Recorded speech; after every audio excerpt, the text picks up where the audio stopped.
Nous sommes plus que jamais dans la séquence 8 consacrée à la construction européenne et à la construction du sentiment d'appartenance européen. Aujourd'hui, 5e épisode. 5e épisode à dimension historique, très nettement, puisque nous allons évoquer la construction européenne et la guerre froide.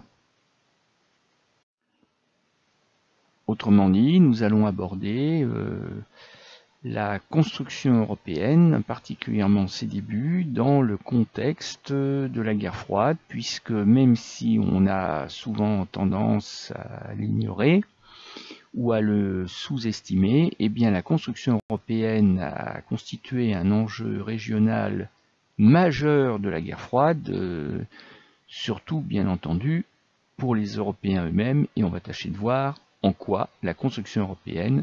constitua-t-elle un enjeu régional majeur de la guerre froide. Alors je vous propose de partir de ce que nous savons, et nous savons déjà beaucoup de choses. Nous savons en particulier qu'en mars 1946, dans un discours resté célèbre, l'ancien Premier ministre Winston Churchill, sous les yeux de son ami le président des États-Unis Harry Truman, avait dénoncé la bipolarisation du continent européen, coupé en deux blocs par ce qu'il appelait à l'époque le rideau de fer. Pour bien mesurer les enjeux de l'Europe au temps de la guerre froide, il convient d'avoir bien en tête la carte de l'Europe au temps de la guerre froide, justement. Et de bien se rappeler que l'Europe est en première ligne de l'affrontement idéologique, géopolitique, économique, culturel entre le bloc de l'Ouest et le bloc de l'Est, entre la superpuissance américaine et la superpuissance soviétique. En d'autres termes, le continent européen est bipolarisé, il est coupé en deux. Et oui, il n'y a pas que l'Allemagne, c'est tout le continent européen qui est coupé en deux depuis la fin de la Seconde Guerre mondiale. Donc pour faire simple, à l'ouest, le bloc occidental, c'est-à-dire les pays qui sont ancrés dans le bloc dirigé par la superpuissance américaine, qui sont des alliés des États-Unis, c'est-à-dire des pays qui ont bénéficié de l'aide financière du plan Marshall, qui sont membres de l'organisation économique l'OCDE, c'est-à-dire les pays qui bénéficient de l'aide américaine, les pays à économie libérale capitaliste, mais qui sont aussi des alliés militaires des États-Unis dans le cadre de l'organisation du traité Atlantique Nord, c'est-à-dire l'OTAN, fondée en 1949, et qui a pour but, je vous le rappelle, de protéger l'Europe de l'Ouest de toute menace venue de l'Est. On trouve aussi dans ce bloc occidental des pays neutres, des vrais neutres comme la Suisse, qui ont décidé de rester à l'écart de cette bipolarisation. Mais même pour la Suisse, il est clair que le mode de vie, que le système économique, que le mode de gouvernance politique, c'est-à-dire la démocratie, font que ces pays sont malgré tout ancrés à l'ouest. De l'autre côté du rideau de fer, eh bien, les pays frères, les démocraties populaires, c'est-à-dire ces pays qui sont des marionnettes entre les mains de l'Union soviétique, pays contrôlés par l'Union soviétique à travers des gouvernements communistes mis en place de force par l'URSS au moment de la libération de l'Europe de l'Est et centrale par l'armée rouge qui n'a pas quitté ces pays et qui, du coup, à l'exception de la Yougoslavie, dont j'ai déjà parlé, et qui, du coup, font que ces pays ne sont pas libres et ne sont pas maîtres de leur destin. Donc voilà ce qu'il faut avoir bien en tête pour comprendre les enjeux de la construction européenne. Parce que c'est une Europe qui est sous double dépendance, soit américaine, soit soviétique, que nous avons sous les yeux. Et de fait, rappelez-vous, nous l'avons vu lorsque nous avons étudié en début de séquence la carte du monde et donc la carte de l'Europe. Effectivement, l'Europe est littéralement coupée en deux par cette ligne de front de la guerre froide que constitue le rideau de fer, qui est la grosse ligne violette qui apparaît sur la carte. Alors il y a le cas particulier de la Yougoslavie dont j'ai déjà parlé, qui n'est pas vraiment dans le bloc de l'Est tout en l'étant quand même un peu. Bon, mais si on fait abstraction de la Yougoslavie, on voit bien que le continent européen est effectivement coupé en deux blocs irréconciliables. Bloc occidental avec un système démocratique capitaliste, libéral, le camp du plan Marshall, le camp de l'alliance militaire défensive de l'OTAN, le tout sous pilotage des États-Unis, et puis à l'Est, eh bien, piloté, manipulé par l'Union soviétique, les démocraties populaires qui sont en réalité des dictatures socialistes, avec le pacte de Varsovie comme alliance défensive commune, mais aussi un système économique socialiste, communiste si vous préférez, avec en particulier le fameux Conseil d'assistance économique mutuelle, le KEM. Et ce plan Marshall, je vous l'ai dit lors de la séquence d'histoire précédente dédiée, rappelez-vous, à la reconstruction, à la refondation républicaine et à la reconstruction de la France dans l'immédiate après-guerre, eh bien cette aide du plan Marshall va évidemment accélérer la reconstruction de l'Europe de l'Ouest, mais va également aggraver finalement la bipolarisation du continent européen, parce que officiellement le plan Marshall est proposé à tous les pays d'Europe. Ça, c'est très habile de la part des Américains,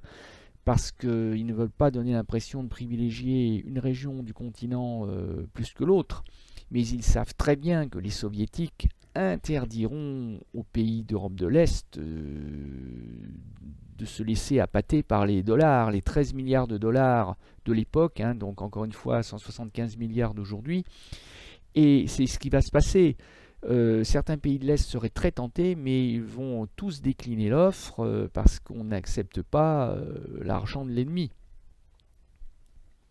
Et vous voyez que la France est le deuxième bénéficiaire de l'aide du plan Marshall,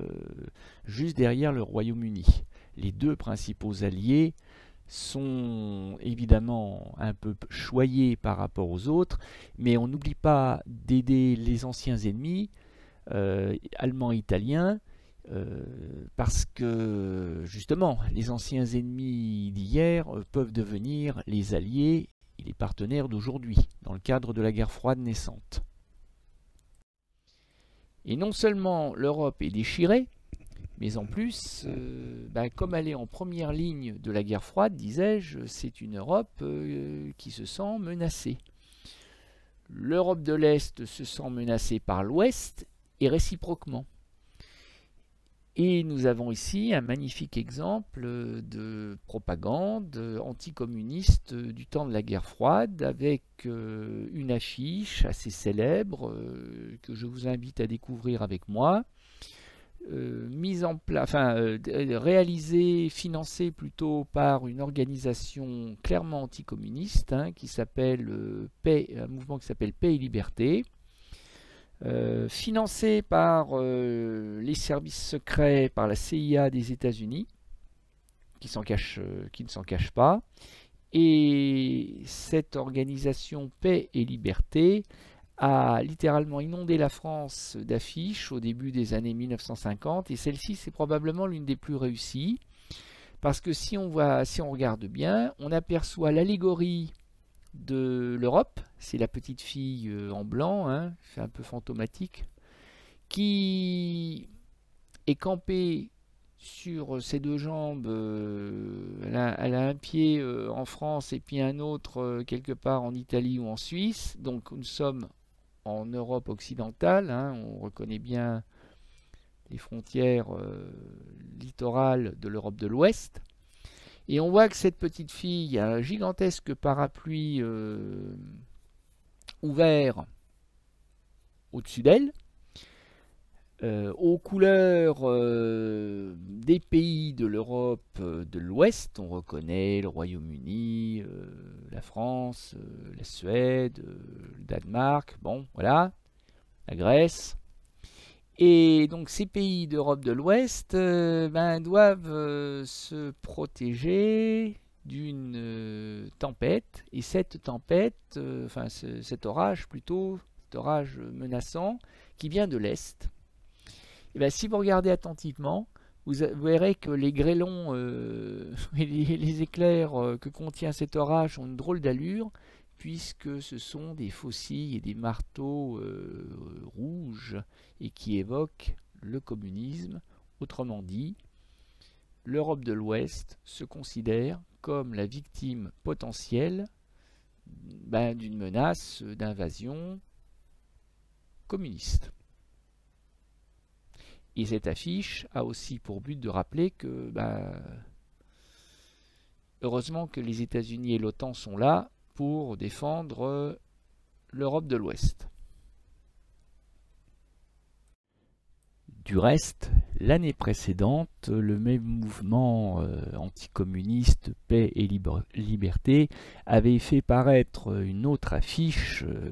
intitulée La danse caucasienne,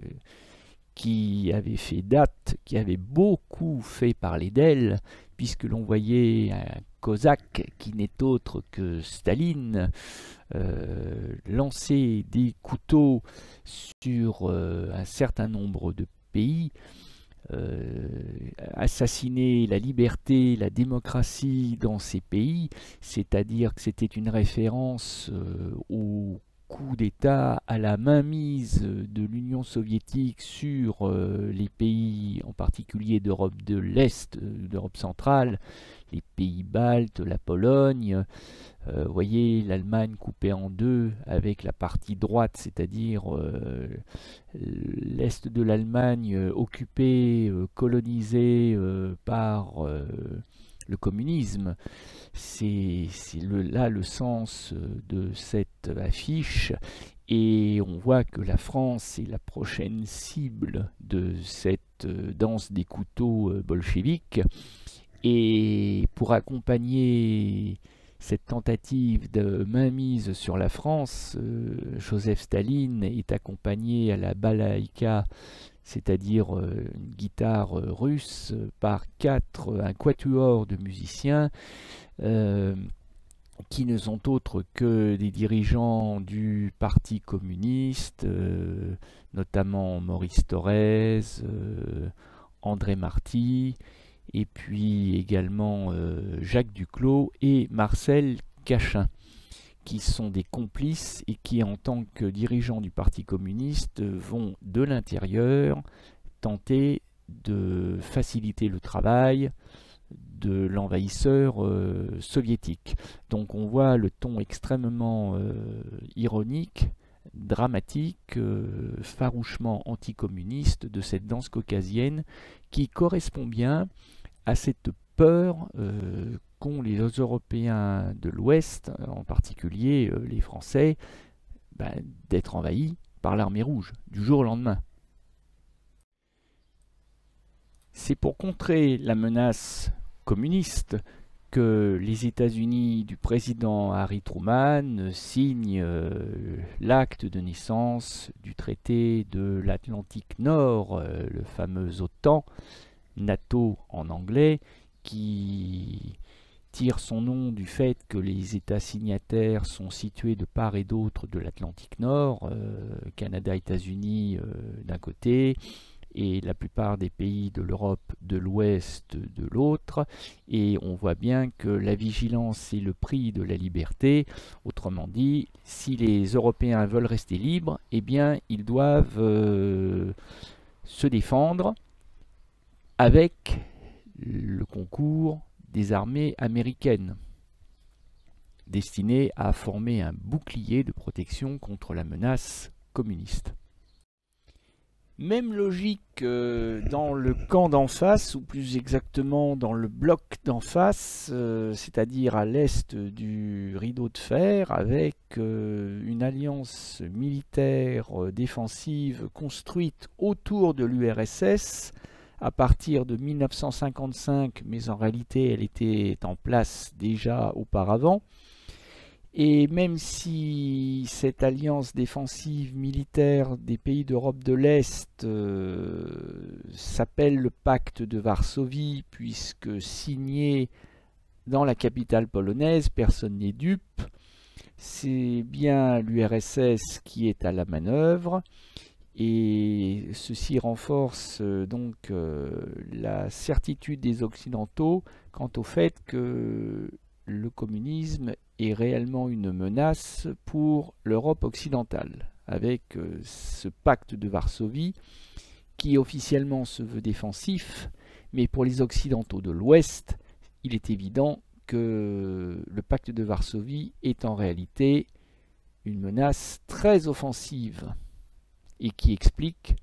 la nécessité de se défendre à travers l'OTAN, mais aussi et peut-être de se défendre à travers une défense européenne, gérée par les Européens eux-mêmes. C'est ce qu'on va voir par la suite. Et pour la même raison, Staline va mettre en place, c'est la réponse du berger à la bergère, va mettre en place à partir de 1949, donc avec un peu de retard, un KEM, Conseil d'assistance économique mutuelle, Comecon en anglais. Si vous regardez le drapeau du KEM, on voit l'étoile des soviets sur fond rouge, hein, donc on est bien dans le monde communiste, et on voit des anneaux qui forment, concentriques qui forment comme une chaîne entre eux. C'est tout simplement que les pays du bloc de l'Est, les démocraties populaires, les pays frères, plus le Vietnam, plus la Mongolie, plus Cuba,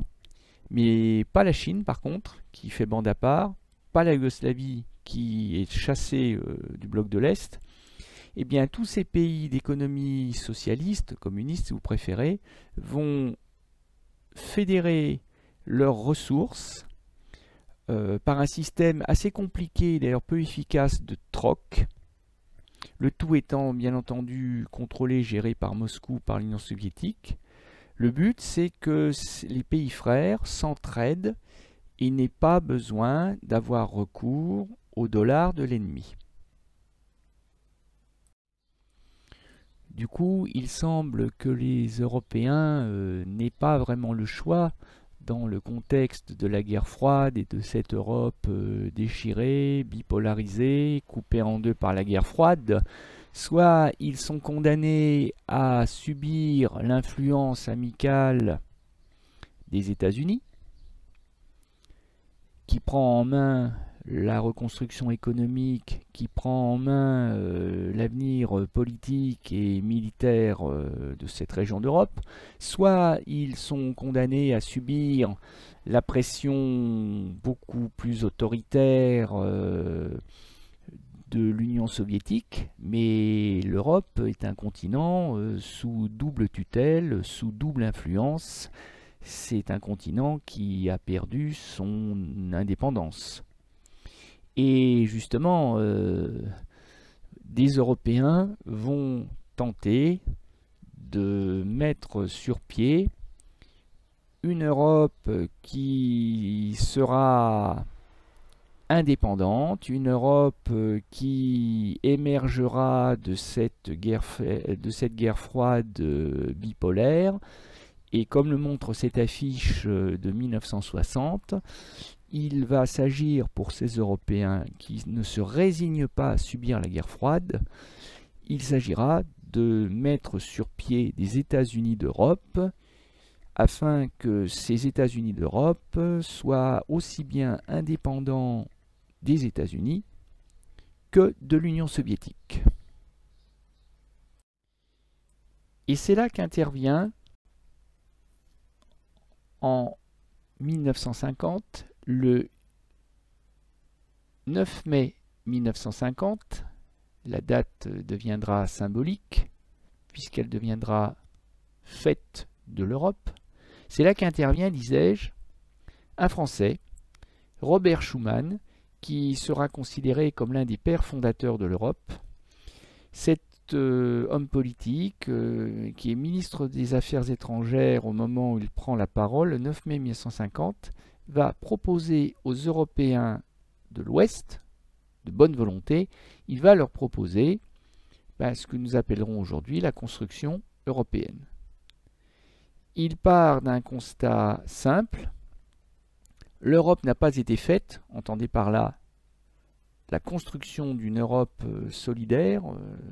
n'a pas été faite. Nous avons eu la guerre. Lui qui est un Lorrain et qui est donc originaire d'une région qui a été envahie à plusieurs reprises en moins d'un siècle, au cours des guerres franco-allemandes, il sait de quoi il parle. L'Europe ne sera pas d'un coup, ni dans une construction d'ensemble. Elle se fera par des réalisations concrètes, créant d'abord une solidarité de fait. C'est-à-dire que les belles paroles, c'est bien beau, mais ça n'empêche pas les guerres. On l'a vu avec la Société des Nations,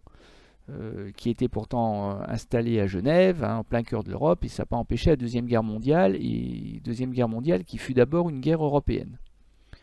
Le gouvernement français, que Robert Schuman représente, propose de placer l'ensemble de la production franco-allemande de charbon et d'acier, c'est-à-dire les anciens ennemis, 3 fois anciens ennemis entre 1870, 1914-18 et 1939-45, sous une haute autorité commune, dans une organisation ouverte à la participation des autres pays d'Europe. Alors évidemment, dans le contexte de la guerre froide, il apparaît clair que les pays d'Europe de l'Est déclineront l'invitation. Par contre, la construction européenne doit commencer par ce qu'on appellera plus tard le couple franco-allemand, mais ne peut évidemment pas se limiter au couple franco-allemand. Robert Schuman poursuit son raisonnement. La mise en commun des productions de charbon et d'acier assurera immédiatement l'établissement de bases communes de développement économique. Alors pourquoi le charbon et l'acier ? Tout simplement parce que le charbon et l'acier sont nécessaires à la reconstruction économique de l'Europe dévastée par la Seconde Guerre mondiale. Et oui, parce qu'en 1950, on n'est jamais que 5 ans après la fin de la guerre, et l'Europe n'est pas encore totalement reconstruite. Malgré ses efforts et malgré les dollars du plan Marshall, il y a encore beaucoup de choses à faire. Et aussi parce que la France et l'Allemagne produisent chacune de leur côté de l'acier et du charbon. La solidarité de production qui sera ainsi nouée manifestera que toute guerre entre la France et l'Allemagne devient non seulement impensable, mais matériellement impossible. Autrement dit, ça ne sert à rien de déclarer la guerre à la guerre comme a pu le faire la Société des Nations dans les années 20 avec une grande naïveté. Par contre, si on fait en sorte que les pays ont plus d'intérêt à être en paix les uns avec les autres qu'à se faire la guerre, alors là c'est gagné. Si la France et l'Allemagne ont tellement de partenariats économiques qu'elles perdraient tout le bénéfice en se faisant la guerre, eh bien ces deux pays ne se feront plus jamais la guerre.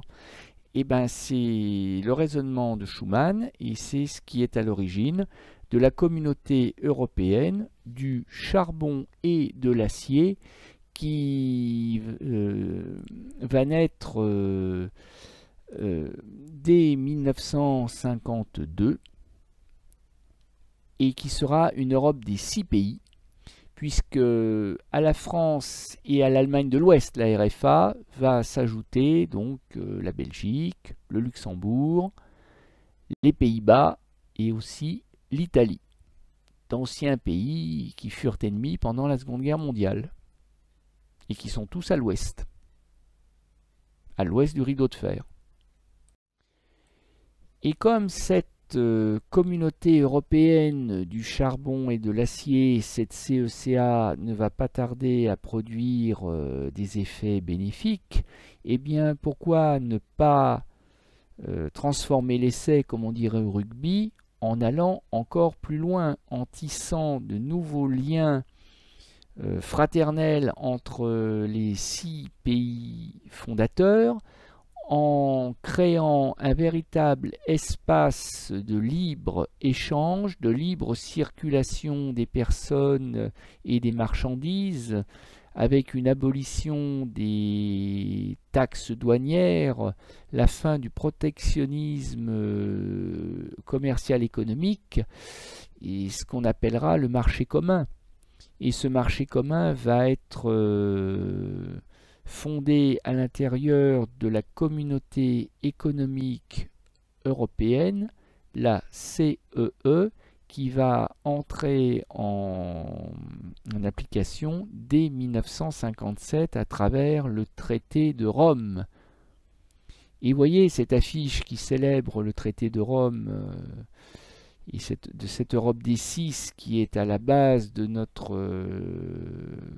Union européenne d'aujourd'hui. Ben, vous voyez, même si vous ne parlez pas l'italien, c'est quand même pas difficile à comprendre. Europa unita per il progresso e per la pace. Une Europe unie pour le progrès et pour la paix, et qui célèbre donc en ce 25 mars 1957 la construction européenne plus que jamais lancée sur les rails à travers cette communauté économique européenne qui prend le relais de la CECA. Alors, si la construction européenne est sur les bons rails sur le plan économique et commercial, il n'en a pas été de même, en revanche, sur le plan de la défense. L'Europe de la défense, l'Europe militaire, elle, a échoué. Et elle a échoué particulièrement en 1954, à travers ce projet avorté de communauté européenne de défense, tout simplement parce que c'était trop tôt, parce que les blessures, les cicatrices de la Seconde Guerre mondiale étaient trop fraîches, n'étaient pas refermées. Et ce projet de communauté européenne de défense a échoué en particulier à cause de la France, et aussi d'ailleurs à cause du Parti communiste français, qui a fait valoir, et c'est le cas de cette affiche, qui a fait valoir que la communauté européenne de défense impliquait le réarmement de l'Allemagne, le fait que l'Allemagne de l'Ouest, la RFA, serait autorisée à remilitariser le pays, c'est-à-dire à recréer une armée professionnelle allemande, une nouvelle Wehrmacht, qui rappellerait fâcheusement les armées prussiennes ou allemandes de 1870 et de 14-18, sans parler de l'armée allemande de 1939-45, c'est-à-dire que si on réarmait l'Allemagne de l'Ouest redeviendrait une menace pour ses voisins belges, hollandais et français. Et les ruines sur fond tricolore qui apparaissent en bas à gauche de l'affiche, c'est pas la peine de les nommer pour que les Français de l'époque comprennent de quoi il s'agit.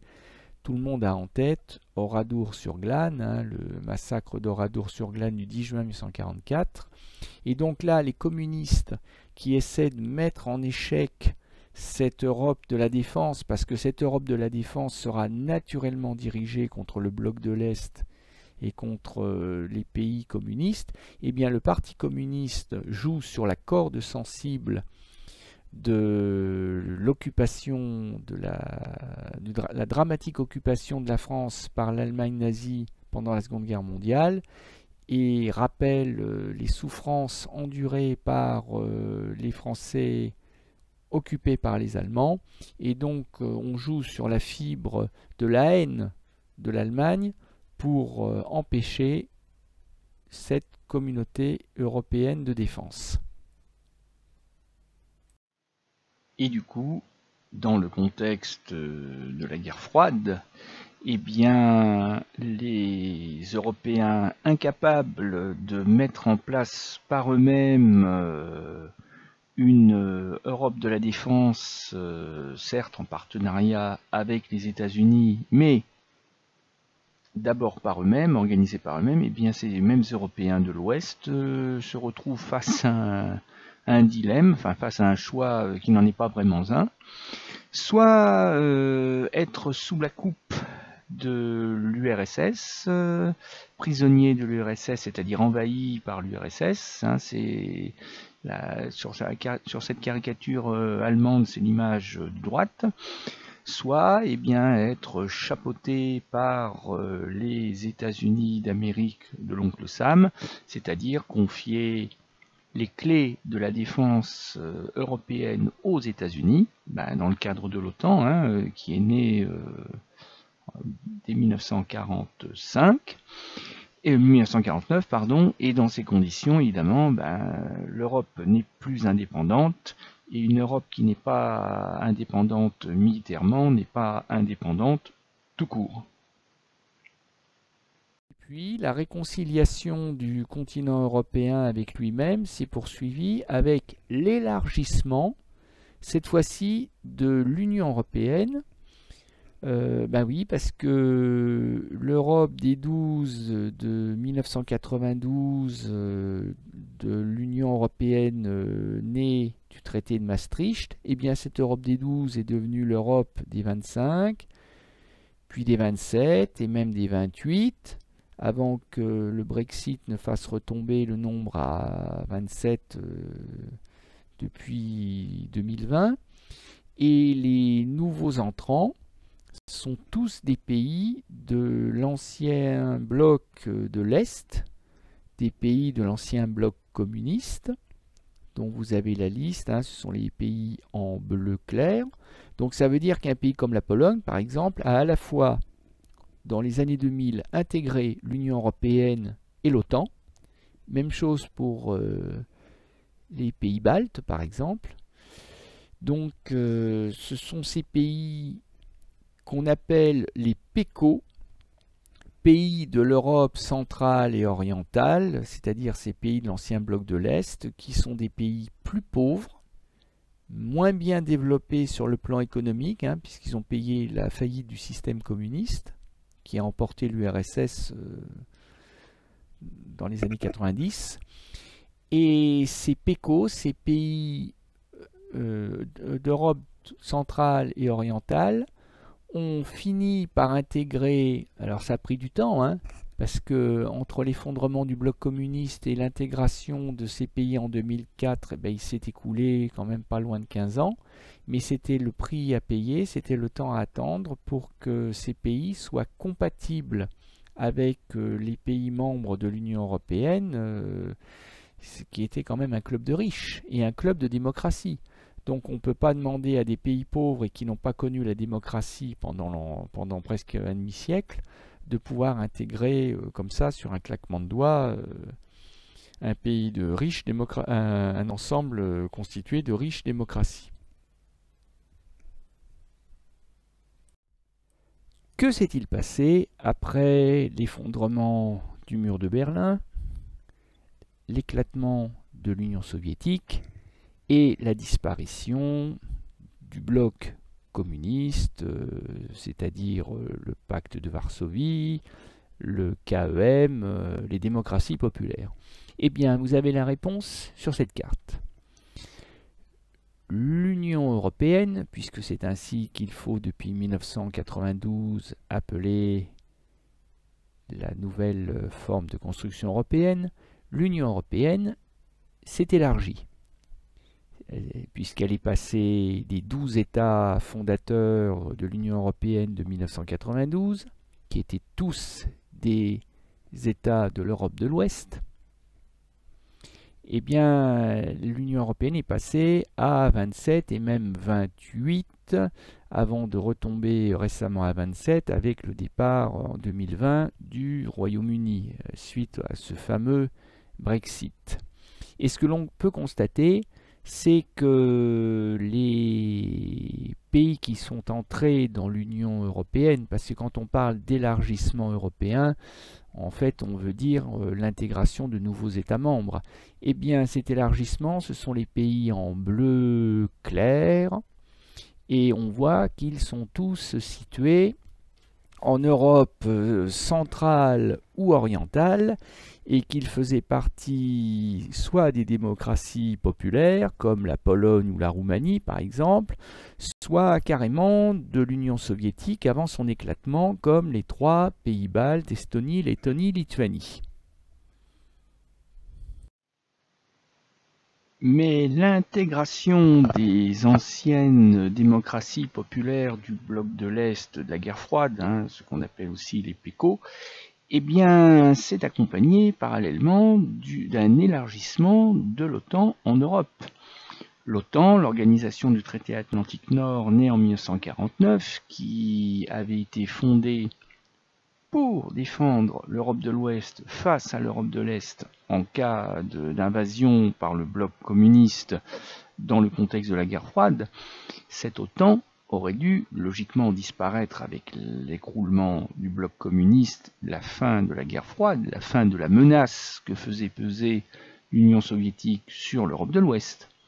Or, non seulement l'OTAN n'a pas disparu, mais l'OTAN s'est même renforcée, puisque les anciens ennemis du pacte de Varsovie ont intégré, pour un certain nombre d'entre eux du moins, ont intégré l'OTAN.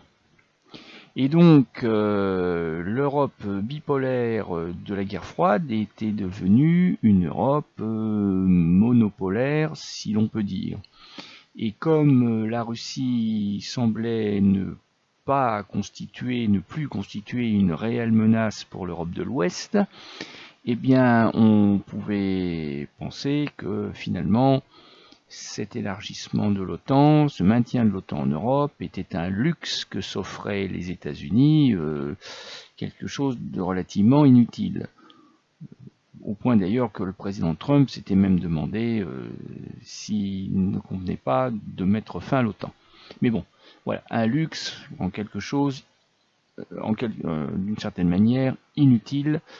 que l'on maintenait pour défendre l'Europe face à une menace inexistante. Du moins, pouvait-on le croire, jusqu'à ce que depuis quelques années, allez, mettons une petite dizaine d'années, règne à nouveau en Europe, sur l'Europe, comme une atmosphère, comme une ambiance, comme un parfum de guerre froide. Et très récemment, en février 2021, le président Poutine, président de la Russie, a annoncé à ses députés que la Russie s'autorisait à pointer des armes stratégiques, c'est-à-dire des armes nucléaires, sur les principales capitales des pays de l'Europe occidentale en cas et ça serait une mesure de représailles en cas d'agression de la part des États-Unis. Bref, on se croirait revenu aux pires heures de la guerre froide et de l'Europe bipolarisée. Alors la question, c'est pourquoi est-ce qu'en 2021, on en est revenu là? Et du reste, on l'a vu quand une révolution en Ukraine a chassé le gouvernement pro-russe, soutenu indirectement par Vladimir Poutine, et que le nouveau gouvernement mis en place, qui lui était plutôt anti-russe, a cherché à intégrer l'Union européenne et l'OTAN, et ben, comme les autres pays de la région, et pour les mêmes raisons, c'est-à-dire pour se mettre à l'abri de la menace russe, eh bien la réaction de la Russie n'a pas traîné, vous le savez aussi bien que moi. Les Russes ont favorisé un soulèvement dans l'est de l'Ukraine, et l'Ukraine est aujourd'hui dans une situation de guerre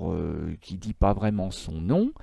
tout simplement parce que l'Ukraine ne peut pas, aux yeux des Russes, c'est inacceptable, ne peut pas, elle aussi, intégrer, elle qui fut un territoire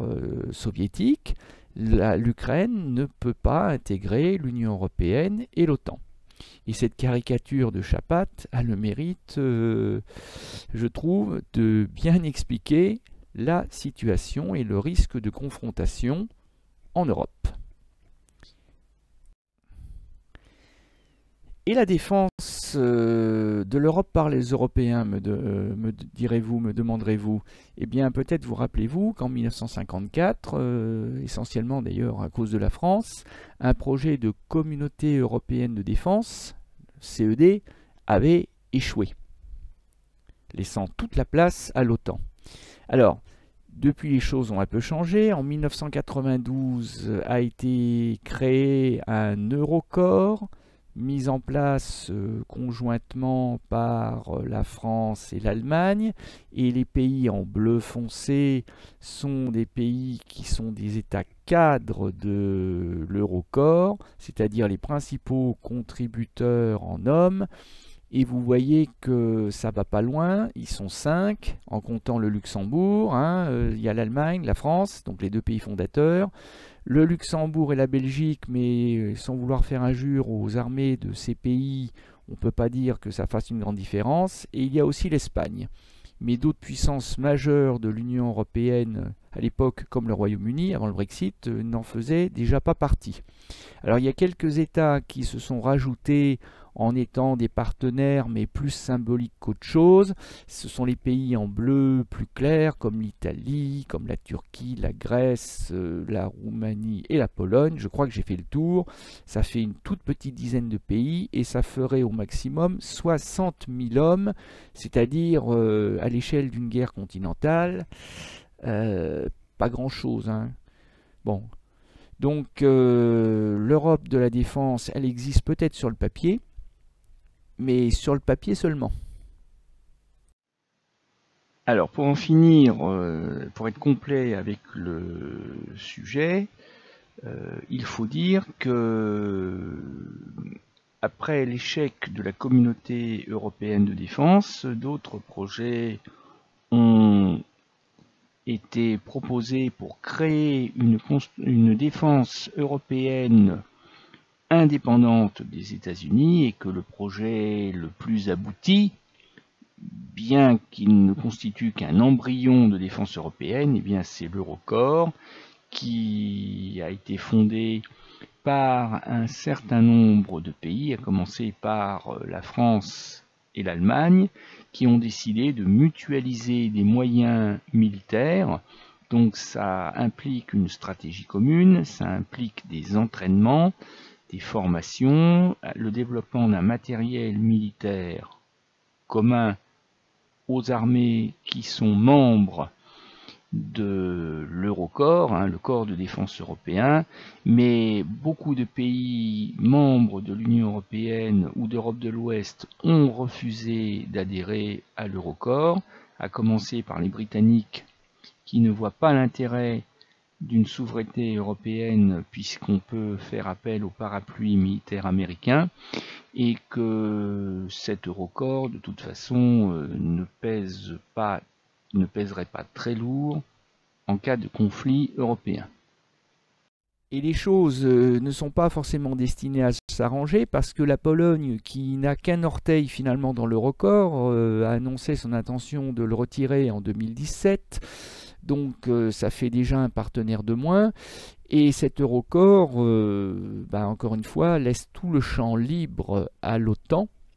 Parce qu'il faut être clair, aujourd'hui, la construction d'une Europe de la défense est au point mort. Et les États-Unis n'ont pas à craindre que l'Eurocorps soit un concurrent sérieux. D'ailleurs, c'est assez drôle de voir que les États-Unis ont demandé il y a quelques années à intégrer l'Eurocorps, mais les Européens, un peu gênés, ont gentiment décliné l'offre parce que effectivement, c'est un peu antinomique. Une défense européenne ne peut évidemment pas intégrer les Américains, puisque cette défense européenne est justement destinée à contrebalancer l'influence américaine sur l'OTAN. Bon. Donc en fait, tout ça pour vous dire que l'Europe semble revenue dans une logique de guerre froide, hein, même si l'URSS a été remplacée par la Russie, même si les choses ne sont pas tout à fait les mêmes. Et donc, il y a encore des menaces qui pèsent à l'Est sur la sécurité de l'Occident.